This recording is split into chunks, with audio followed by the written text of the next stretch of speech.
Although Smash Ultimate's most recent ranking just released, I think that the game's meta has already changed a great deal, and the top players have changed as well to reflect that.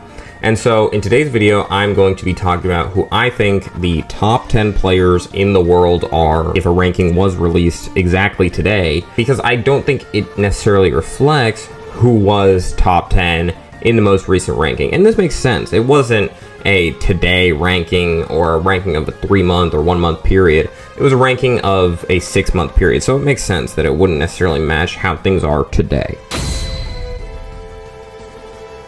First, I just wanted to give 2 honorable mentions as players who I feel like just barely didn't make the cut, but are absolutely still at that top echelon of play and should be acknowledged in some regard. The first of which that I want to mention is going to be Asimo, who is obviously a Ryu player from Japan, which you're going to hear a lot of Japanese players on this list. But yes, Asimo has just had a very, very good recent run of placings, and maybe not his greatest ever, but some of the greatest ever to have been done in the game, and that just shows how good this guy was at his peak. But he's definitely not washed in any regard. He would go on to get a 13th place at Kagurabi 13, which is going to have been the biggest tournament in the game's history, as well as a 9th placing at Delta 11, which pretty recently concluded and was an S tier tournament. And then at the P tier, Umebora 12, he was able to secure a 3rd place, which is very, very, very high. So this guy's definitely not to be underestimated. And he even did pretty well at North American tournaments. I would say that's the main area where he kind of falters, is that he just didn't attend too many. So that couldn't be something that really brought him as far as maybe some of his peers. He didn't attend Supernova, which was really the biggest tournament to have happened in the past 30 days. And that's okay. He still did go on to attend the recent tournament in Riptide, and he got a 13th place, which is pretty good. But you will kind of see with the people I'm going to mention a little later on that they just did a little bit better across the board at international tournaments and in their own region. Alright, next up, the other honorable mention I wanted to give was Shuton. And what you'll kind of notice about this guy is it seems like he pretty much attends every single tournament that happens, no matter where it is in the world. And he's pretty consistent overall. The first tournament I'm going to talk about that he went to and placed pretty well at is going to be Level Up Expo, where he got 17th, which is going to technically be below his seed, but still a pretty good tournament overall because it was so stacked that it is going to be kind of hard to do well there. Then at Kagurabi 13th, he would go on to get 9th place, and then he would go on to get another 9th place at Kulon. He would go on to get a 5th place performance at Delta 11, and then a 13th place performance at Gommel Forever. And then going into Supernova and Umebora SP12, he would go on to get 17th back-to-back at each of them. And again, these are all great performances, but technically, he did actually underplace his seed at every single one of the tournaments that I've stated for him thus far.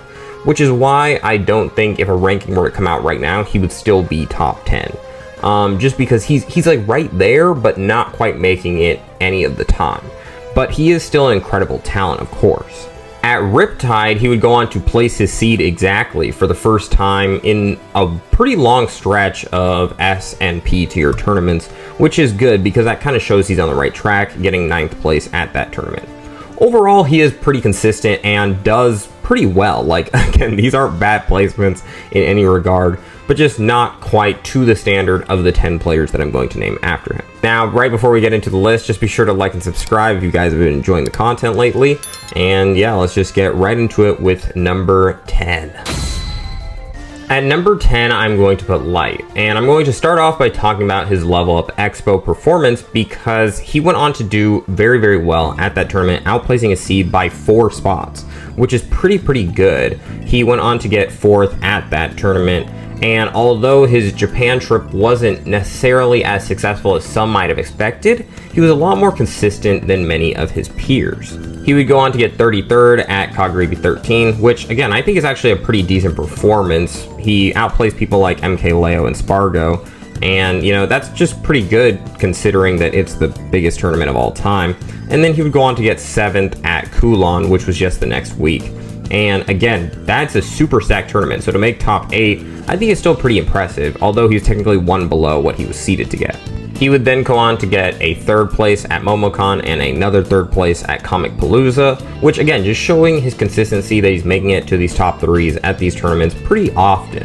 At Gommel, he would go on to get 9th, and then again, he would get 9th at Smash Factor. But again, these were both very stacked tournaments. At, Gommel, that was one below what he was seeded, but then at Smash Factor, he was seeded to get 9th, so he just performed as he was expected to. But if you look at kind of the rate at which his performances have been increasing, especially over his past 3 tournaments, he would go on to get a 13th place at Supernova, which super stacked tournament, probably the biggest American tournament of the 2025 year. And then he would go on to get a 9th place at Collision, and then he would go on to exceed his seeding at Riptide, getting a 7th place, which is 2 magnitudes higher than he was actually seeded to get. So he has definitely been on an upward trend, and that's why I'm going to make Light in the top 10 of this list. He's just been overall very consistent and increasing steadily over the course of his past couple tournaments. Next up, we are going to have the Japanese Luigi player known as Raru, and when I go through his performances, you'll kind of see why he's ranked a little bit above Light here. Overall, I'd say he started this most recent stretch of tournaments with a huge bang, getting a 9th place, which is exactly what he was seeded to get at Level Up Expo, but then far exceeding what he was seeded to get at Kaguribi 13, the biggest tournament of all time. He got 2nd place, which is just incredible, and a lot of people did not expect that from him, including myself.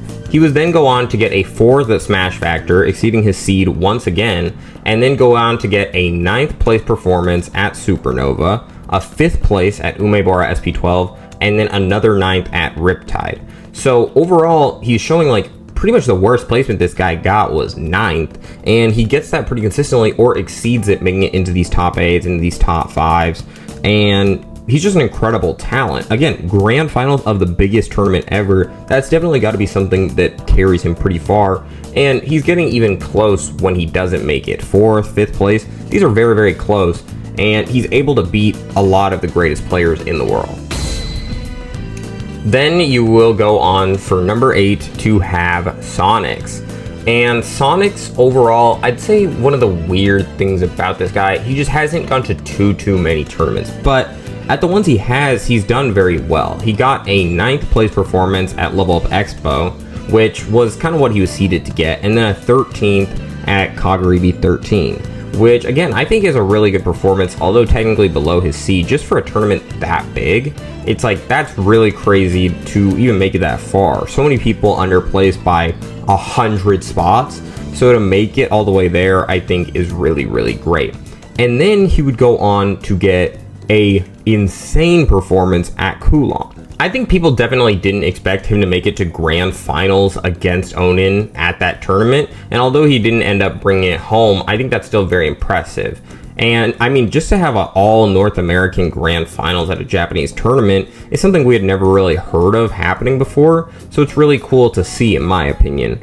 Also, if people are curious, Onin won't be on this list just because, I don't know what the future holds for their career, so I don't know if they are somebody that I should be even factoring in as somebody who will be ever ranked again, because they might just never play in a tournament again. Then he would go on to get 3 second place performances in a row, getting a 2nd place at Get On My Level Forever, then a 2nd place at Blink Respawn, and then a 2nd place at Eugene Bound Summers. So this guy, I mean, everybody always says once Sonics figures out how to win a tournament, it's over for everybody, because he can get 2nd place all day, and it's honestly insane to watch. But no, seriously, I mean, even to be getting 2nd place that consistently is incredible, and you have to give him his props for that. And that's obviously going to make him placed pretty high, because you could get 2nd at every single tournament you go to and be ranked number 1, technically. Like, if everybody else is maybe getting a 1st every now and then like 9th, 13th, and you're the only person, but you get 2nd at every single thing. So that's why Sonics is going to be this high.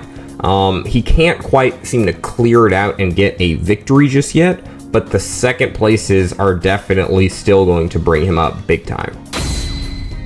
The next person going on to be ranked 7 in my ranking is going to be Zomba, starting this stretch off with a massive bang, getting a 3rd place at Level Up Expo, and then a 17th at Kagaribi 13. And again, that's a stacked tournament. That's a pretty good performance, really. Then he would go on to get back-to-back 9th places at both Gommel and Supernova, which, again, these are really, really, really big tournaments, especially Supernova. So making it just outside of that top 8, it seems like Zomba's the type of player where no matter what, he can kind of just get his way there. We might not even see his run. We don't know how he got there, but you're just gonna see him toward the end of the bracket every single time. And then at his last 2 tournaments, he went on to pretty greatly exceed what he was seeded to get, getting a 1st place major win at Collision, and then getting a 5th place at Riptide. So if you look at Zomba, not just as he's always been doing pretty well, but as of late, he's been doing even better, and he's the first player that I've covered to have actually won a major. And then at Riptide, he went on to get pretty close, to be honest. Zomba and everybody else I mentioned before are extremely great, but I think there's going to be a pretty clear distinction you find between those people and the 6 that I'm going to mention from here on out, because I feel like there really is a bit of a discrepancy there in terms of the placements and just the results of these players as of late. And without further ado, I'll just go into number 6, which is going to be Syrup. Okay, so Syrup would kind of start this most recent stretch somewhat poorly, getting a 9th at Level Up Expo, which really isn't bad, but then a 25th at Kagaribi 13. It's not the worst thing in the world, but you would kind of hope for a little bit better for somebody ranked so high. But you'll see that he really recovers it as this stretch goes on. He'd then go on to outplace his seed back-to-back, getting a 5th at Patchwork, and then a 3rd place performance when it comes to Get On My Level Forever. Then he'd go on to continuously outplace what he's seeded to get, getting a 2nd place at Smash Factor, which that is like 5 magnitudes higher than he was seeded, and then going on to outplace his seed by a magnitude of 1 at Supernova, getting 7th place there and making it into the top 8. So consistently, he's outperforming not just his peers, but even what people expect him to do. Then at his most recent major performance, he was going on to get a 4th place at Riptide. And these aren't over nobodies. This is, I mean, he literally beat Akola, who everybody thinks of as the greatest Steve player in the world and a former rank 1. Syrup beat him in a Game 5 reverse 3-0. For the first time in Akula's entire career losing to Steve Ditto, Syrup slays the giant. So this guy's just so incredible. He almost beat Doramigi with Ness. Like, that's it. That's it. The air dodge was maybe, possibly, some would say, recorded the worst air dodge in history. I mean, he's really, really, really talented, and that's why I completely think he deserves this ranking. He's literally, for the past 6 tournaments straight, outplaced his seed. I mean, that's psychotic. Now, I think this next player here at number 5 is going to be really interesting to a lot of people because, again, this is actually so crazy. This number 5 placement I'm going to give him, if this was his ranking for the next season, it would be the lowest he's ever been ranked in the game's history at number 5. Can you imagine? That doesn't even make any sense, but it's true, and it's going to obviously be Akola. Now, really what just kind of destroyed Akola's run recently is going to be his 33rd placing performance at Level Up Expo. And that's just not that good. It's just not. You know, the tournament was stacked, but it wasn't necessarily as stacked as something like maybe a Kagaribi 13. And when you have some of his Japanese peers like Doramigi getting a 1st place performance, or even other Steves like Onan getting 2nd, it just makes it feel like, man, what happened to you, bro? Like, that's not good. You know, you were rank 1 in the past. You were rank 2 on this most recent ranking season. You were the chosen one! And so to get a performance like that is just not going to be great for you. He was able to then have the biggest comeback of all time at the next major he attended, being Kagaribi 13, the biggest tournament of all time. He won it. So that kind of counterbalances it. Like, they cancel each other out. You can't have one without the other. And so because of that, You can either not count the Kagaribi win if you're not going to count that terrible placing, or you count them both. At Seibugeki 19, he would go on to underplace his seeding by a little bit, getting a 9th place performance. And then he went on to win Umebora SP12. So it seems like whenever he kind of dips a little bit, he then wins to come back. And just recently, he went on to underplace his seeding again at Riptide, getting a 7th place, still making top 8, but he really did underplace by a pretty significant margin, by an upset factor of 4. Again, a lot of people didn't expect him to lose to, Syrup, who he would go on to lose to, but especially not Wrath, and especially not a 3-0 loss. He got destroyed, which is just crazy to say about somebody like Akola. Again, he'll be fine, even if he gets, a 5th place on the next ranking season. I really don't think, he'll bounce back for sure. The fact that would be the worst he's ever been placed just goes to show what a lethal talent this guy is. The rank 4 player on this list is going to have a pretty similar situation to Syrup from earlier, where it's kind of like he had a really rough beginning to this recent stretch, but then he's kind of made up for it tenfold ever since then, and that's why he's going to be ranked so high. Obviously going to be Spargo. So he's going to start this stretch by getting a 5th place performance at the Level Up Expo, which is a little below he was seeded, but he gets a really kind of his worst placement of this stretch at Kagaribi 13, getting a 33rd place, and then getting another 5th at Kulon. And again, these 5ths really aren't bad. Like, you're making it pretty much there, but the 33rd is really kind of going to harm him a little bit. He'd then go on to get back-to-back first place performances at Gommel and then Blink Respawn, which is extremely impressive because, again, I do believe he's the first player I've even mentioned on this list to have won 2 majors, and he did it back-to-back. And I'm going to be honest with you, he's going to go on to win a couple more as I continue to list out his placements. I also want to highlight, before I talk about his Smash Factor performance, that at Blink Respawn, which, again, he won, he did it all with Piranha Plant. So, I mean, take that however you will. He won it with Piranha Plant.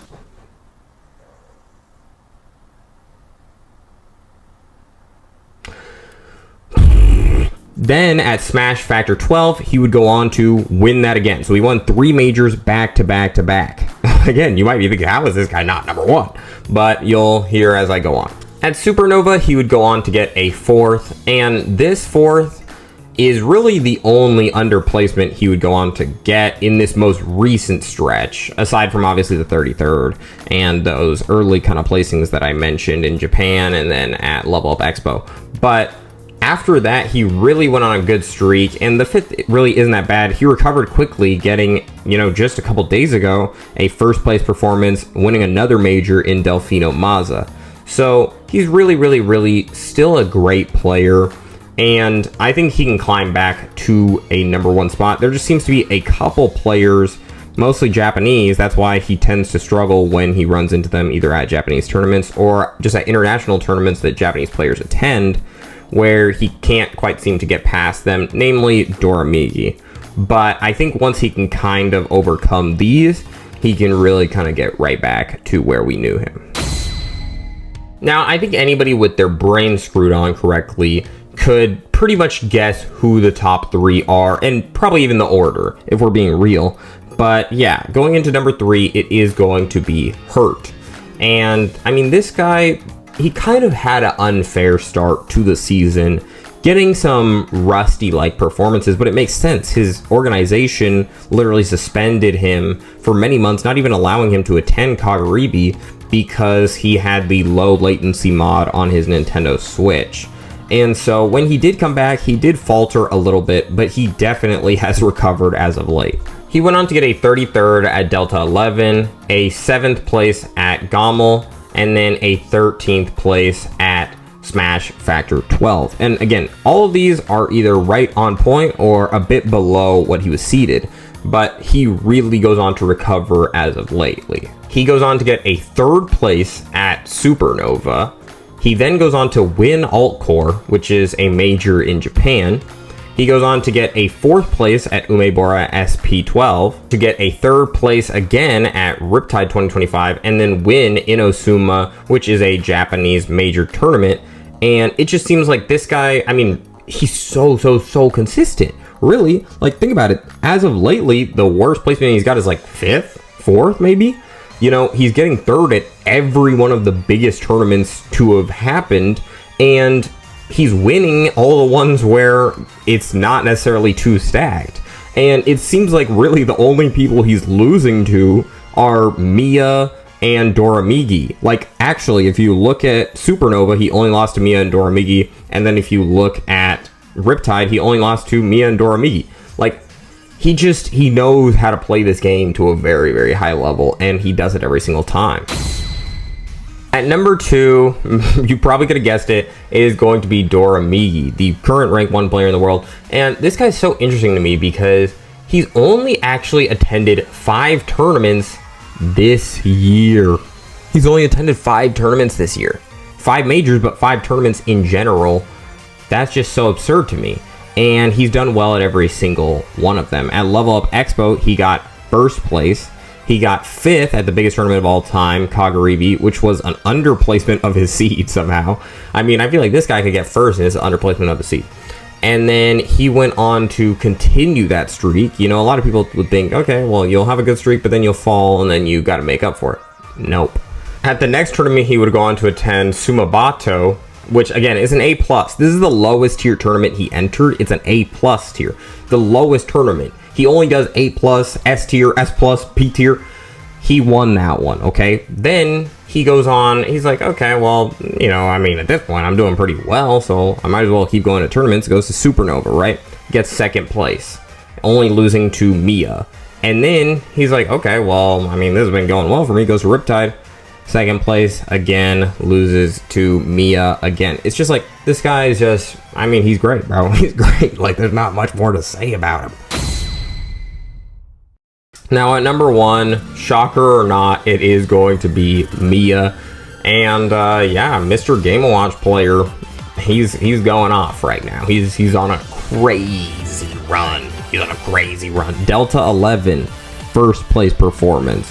Then he would go on to get one of his lower performances actually at Smash Factor 12, which is going to be a 9th place. Again, a lot of people highlighted 9th place at that tournament. This is like pretty bad for this guy. Then he won Supernova. Again, that's just crazy. He got 1st place at that. So he went to Umebora SP12 and he got 2nd place. And then he went to Riptide and he won it. So, I mean, what do you even got to say about this guy? He's gotten a 1st place, a 9th place, a 1st place, a 2nd place, and a 1st place. That's the best player in the world. But yeah, I mean, be sure to leave in the comments what you guys think about this list, about this ranking, if there's anything you guys agree with, disagree with. And I feel like it's pretty perfect. I do reply to every single comment, so don't think you can comment and I won't see it. I promise I'll see it, bro, and I'll say something to you. So if you've got something to say it to my face, then man. I'm probably not putting this in the video.